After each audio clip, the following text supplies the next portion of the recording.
예, 안녕하세요. 아카입니다. 모니터링을 한번 시작해 볼 텐데요. 일단은, 어제 이제 다우산업 0.76%, 나스닥은 2.5%로 크게 반등이 나왔습니다. 여기서 추가적으로 보실 건, 이렇게 잘려 있는데, 필라델피아 반도체를 보시면은 거의 4%에 육박한 상승률이 나왔습니다. 우리나라 이제 증시를 보려면 필라델피아 반도체는 하루하루 꼭 확인해야 되죠. 왜냐면 반도체가 있기 때문에, 삼성전자가 있기 때문이겠죠. 이렇게 크게 상승을 했는데 왜 상승을 했느냐, 몇 가지 이유가 있습니다. 몇 가지 이유가 있는데 여기서 한번 살펴보도록 하겠습니다. 어제 이제 게임스탑이 하락을 했습니다. 한 30%?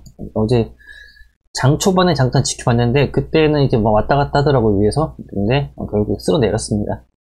근데 아직 정확하게 반영된 건 아니에요. 이제 30%, 마이너스 30% 하락을 했지만, 이제 앞으로도 이제 게임스탑의 변동성은 좀 지속될 거라고 보고 있어요. 왜 그러냐면은, 지난 28일에 게임 제한을 걸고 다시 거래 재개를 했는데, 한 주면 살 수 있게 해놨단 말이에요. 그래서, 이제 28일에 이미 제한을 걸 때부터 월스트리트 배트를 들어가 보니까, 증권사를 여기저기 옮긴다고 말을 하고 있더라고요. 그래서 지금 또 확인해 보니까 지금은 많이 옮기고 있는 합니다. 그렇기 때문에 한 적용되려면 좀 내일, 한 모레 좀 적용이 되면은 좀 요동이 좀 심하게 치지 않을까. 당분간 요동이 칠 예정이다. 결국에는 개미의 실패로 끝날 가능성이 굉장히 높습니다. 그렇게 될 수밖에 없어요. 어쨌든 간에 게임의 주가는 이렇게 되겠죠. 지금 뭐 계속 우상향 뭐 이런 식으로 간다 믿고 있는 것 같은데, 이거 뭐 쇼스 퀴즈 때문이겠죠? 근데 그렇게 될 수가 없는 게 뭐냐면은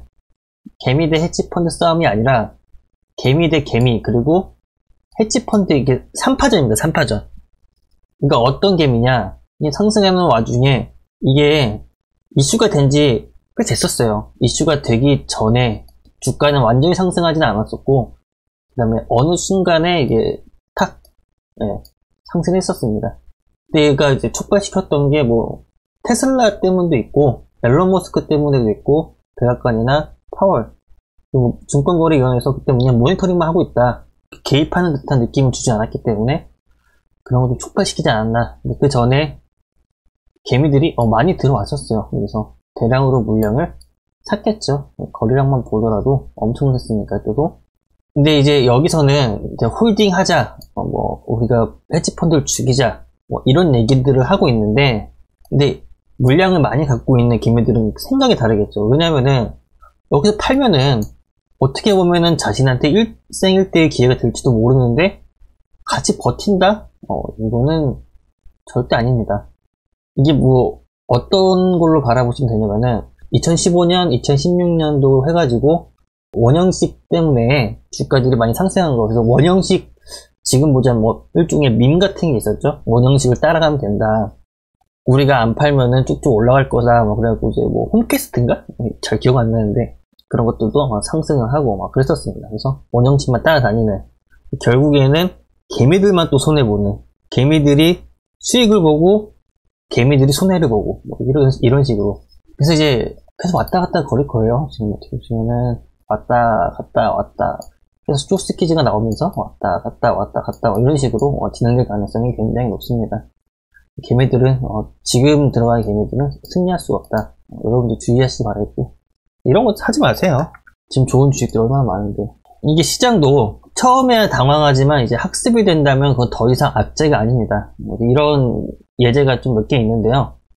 일단은 첫 번째로 무역 전쟁을 들 수가 있죠. 2018년 10월 달에 무역 전쟁의 확전이 제대로 시작이 됐죠.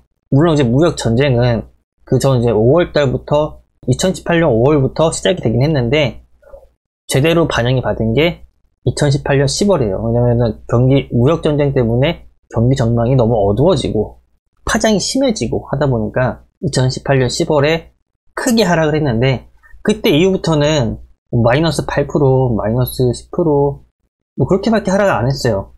그러니까 계속 학습이 된다는 거예요. 그래서 올려놓고 떨어뜨리는, 다시 또 올려놓고 떨어뜨리는, 그래서 다시 받아먹고. 그때 이제 막 인버스로 저도 많이 먹었습니다. 하락할 때 인버스를 많이 먹었고, 제가 인버스로 제일 많이 먹었던 한 해가 2019년이에요. 2019년에 인버스, 그냥 무역팀 터졌다 하면은, 터질 것 같으면은 무조건 그냥 인버스를 샀습니다. 제가 무역 합의를 이루기 전, 그냥 2019년 11월에도 인버스 탔다가 저점에서 다시 100%를 탔던, 그때 뭐 무역 합의가 될 것 같으니 많이 그런 게 좀 강했죠. 그래갖고 100% 탔는데 그때 또 수익을 꽤 많이 봤죠. 이제 코로나 같은 경우도 처음에야 당황하지만 이제 이후에 코로나가 재유행이 돼도 크게 떨어지지 않는, 진짜로 대표적인 게 뭐냐면은 브렉시트겠죠. 브렉시트는 초반에 이제 악재로 인식했지. 근데 여러분은 아실지 모르겠지만 근 2년간 브렉시트 합의 이슈가 얼마나 많았는지 많은 분들이 좀 모르실 것 같아요. 엄청 많이 있었죠. 근데 왜 몰랐냐? 시장이 안 떨어졌으니까 몰랐겠죠. 결국엔 시장은 대응을 한다. 헤지펀드가 만약에 다른 자산을 매각을 해서 증거금을 끌어온다면은, 얘네 헤지펀드 해봤자 제가 알기로는 헤지펀드 기업이 9개밖에 안 돼요. 커다란 공매도를 친 헤지펀드가 9개 기업밖에 안 되는데, 지금 뭐 세계에는 뭐 수십 개의 헤지펀드들이 있죠. 그래서 이 수십 개의 헤지펀드들이 얘네 물량 하나를 못 잡아먹지는 않을 거 아니에요? 경제 전망입니다. 이제 뭐 CBO, 그러니까 의회예산처가 올해 미국 경제 성장률을 이제 4.6%로 예측을 했습니다. 표를 좀 한번 볼게요. 잘 보이실지 모르겠는데 이거 말고 다른 표, 이것까지 이제 같이 한번 보시면은 잘 보이시죠?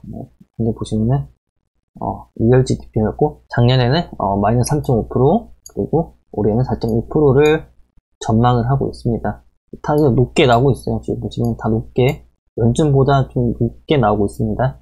일단 이제 설명을 좀 들어볼게요. 뭐 결국에는 뭐 이제 백신도 맞고 경기 부양도 하고 GDP가 상승될 것이다, 뭐 그런 뜻이겠고, 보고서 내용 중에 핵심이 뭐냐면 2020년 중반 시작된 경제 확장이 지속하며 실질 GDP는 올해 중반 코로나 이전으로 돌아가서 3.7%를 기록하고 향후 5년 평균 2.6%의 성장률이 전망됐다. 이게 4.6%는 명목 GDP겠죠. 불황이 예상보다 심각하지 않았고 회복이 강하기 때문에 추정치를 상향 조정한다. 연준의 금리 인상은 2024년 이후에나 단행될 것. 연준 위원들이 통화정책 관련 섣부른 목표 달성을 선언하지 않을 것이라고 이제 보고서에 나왔습니다. 이제 이번에 경기 침체가 짧았죠. 지금 여기 의회 예산처에서 나온 보고서에서는 여기가 이제 이 기둥은 그거예요. 경기 침체 기간. 여기 IT 버블, 그리고 여기는 뭐죠? 모기지. 이번에 이제 코로나가 나왔는데, 다른 이제 경제 전망하는 기관에서는 제대로 발표가 나오진 않았지만 의회 예산처에서는 2020년 2분기에 경기 침체 끝났다라고 일단은 못을 박았어요. 근데 현재는 이렇게 정확하게 내놓은 것은 CBO밖에 없다. 근데 뭐 침체 끝났다고 뭐 회복하고 있으니까 뭐 기정사실화 된 거죠. 그리고 또 어제 이제 구매관리자 지수 발표됐죠. ISM 제조업 구매관리자 지수도 예상치가 60이었는데 58.7을 기록하면서 약간 예상치를 하회하는 모습을 보였는데, 이게 반등이라든가 호재에 대해서 약하게 됐죠. 이게 의미하는 게 뭐냐면은 근데 경기 전망이 좋다는 거예요. 그게 무슨 말이냐, 이게 결국에는 경기 부양책과 좀 직결이 될 수 있기 때문에 이게 좀 문제가 됩니다. 어제, 그러니까 오늘이죠, 공화당에서 2,100억 달러를 역지원했다고 합니다. 지금 뭐 한국 뉴스에는 그냥 3분의 1 규모라고 나와 있는데 정확히는 2,100억 달러고요. 그리고 지금 만나고 있습니다. 만나고 있다고 하는데 뉴스가 나오겠죠? 이제 이 결과가 나올 텐데, 바이든과 공화당 10명의 의원이 만나서 토론을 할 예정. 지금 어떻게 잘 안 될 것이라고 이런 전망이 많습니다. 그래서 이러면서 어떤 말을 하냐면은 경기가 회복되고 있다는 증거가 계속 나오기 때문에 이제 경기 부양책이 통과될 때까지는 몇 주 또는 몇 달이 걸릴 가능성이 있다. 이런 게 문제가 되겠죠.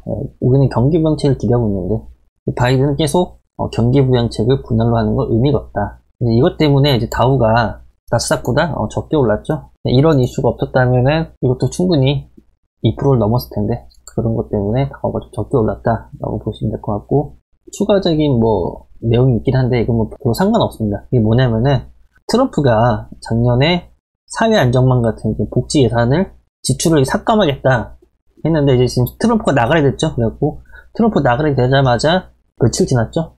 이제 그 복지 삭감한 것을 다시 처리하는, 모두 처리하는 그런 행정이 있었고, 이제 마지막으로 이제 미국 주식이 뭐 올랐나 봤을 때, 이제 빅테크나 이제 반도체 주식이 좀 많이 올랐습니다.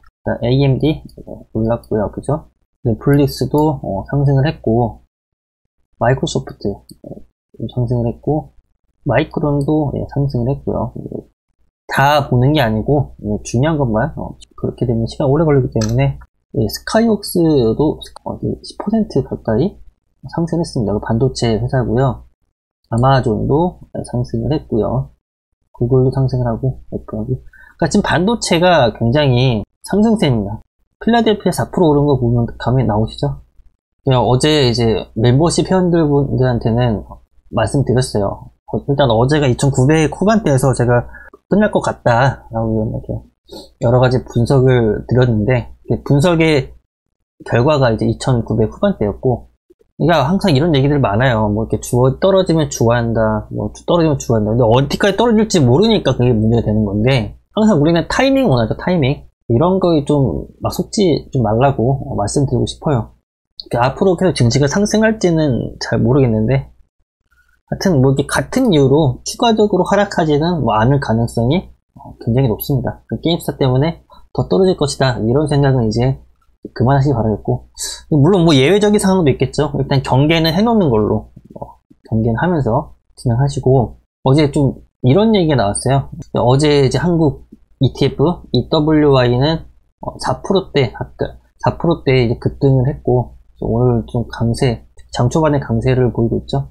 어제 포드가 구글하고 이제 협력을 했습니다. 2023년부터 구글 안드로이드를 탑재한 자동차를 출시한다고 했는데, 경쟁 구도가 나오죠. 바이두는 이제 지리차랑 같이 협업을 하고, 포드는 구글하고 협업을 하고, 애플은 현대차랑 협업을 하고, 이런 식으로 현재 구도가 만들어졌는데, 이제 앞으로도 이제 완성차 업체하고 이런 소프트웨어 협업을 할 가능성이 높습니다. 테슬라도 하지 않을까요? 누구랑 할지는 모르겠는데, 그것도 이제 이런 이슈가 나오면 뭐가 좋냐면은 자율주행입니다. 얘네들이 결국 궁극적으로 하는 것은 커넥티드카, 자율주행이거든요. 왜냐면 자율주행이 안 되면은 커넥티드카 할 이유가 없죠. 뭐 전면 OLED, 그러니까 차에 앉아서 가만히 앞에서 화면으로 TV를 보고 핸드폰을 하고 음악을 듣고 책을 읽고 뭐 이것저것 하는 게 자율주행이 없으면 되지 않습니다. 그래서 결국에 동시에 가는데, 테슬라도 궁극적으로 하는 게 그거죠. 이제 기본, 그러니까 전기차 기본만 내놓고 그 안에 소프트웨어 같은 걸 팔아가지고 차 안에서 뭐 이것저것 할 수 있게 하는 뭐 그런 게 이제 목표다. 자율주행이 이슈가 될 법합니다. 오늘도 자율주행도 한번 살펴보시는 게 나을 것 같습니다. 오늘도 중국 증시를 같이 봐야 돼요. 왜냐면은 15금리가 급등을 했는데, 이거에 대해서 어제 이렇다 할 정책을 내놓지 않았어요. 중국에서. 일단 중국에서 이거에 진정이 돼야 되는데, 일단 유동성을 투입했다고 하지만 더 투입해야 될 것 같습니다. 아직 뭐 진정이 제대로 되지 않았기 때문에 오늘 중국 증시 꼭 확인하시면서 성투하시기 바라겠습니다. 감사합니다.